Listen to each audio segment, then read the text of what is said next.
હાલમાં ભરૂચ નગરપાલિકા ફાયર વિભાગ પાસે 3 12,000 લીટરના વોટર બાઉઝર, એક મિની ટેન્ડર તેમજ એક ઇમરજન્સી રેસ્ક્યુ વ્હીકલ અને એક મિની ફોર્મ ટેન્ડર જેટલા વ્હીકલ છે, જેની મદદથી ભરૂચ જિલ્લામાં તેમજ સિટી વિસ્તારમાં કોઈ પણ જગ્યાએ કોઈ પણ પ્રકારની ઇમરજન્સી સર્જાય તો ભરૂચ નગરપાલિકા કંટ્રોલ રૂમ 101 આપની સેવામાં કાર્યરત છે.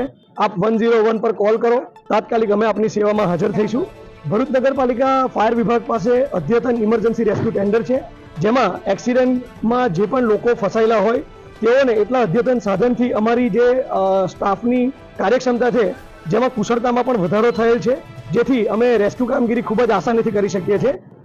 આસપાસમાં નર્મદા નદી હોય જેમાં પૂરની પરિસ્થિતિ ઉદ્ભવે તેમજ આસપાસ આવેલા નાના મોટા તળાવોમાં પણ પહોંચી વળવા માટે ભરૂચ નગરપાલિકા ફાયર વિભાગ પાસે 4 જેટલી બોટો છે, જેની મદદથી રેસ્ક્યુ કામગીરી તેમજ બચાવ કામગીરી ખૂબ જ આસાન બને છે. અને ભરૂચ નગરપાલિકા ફાયર વિભાગમાં ખૂબ જ કુશળ તરવૈયાઓ છે, જેઓ આપની સેવામાં તાત્કાલિક હાજર થઈ જશે.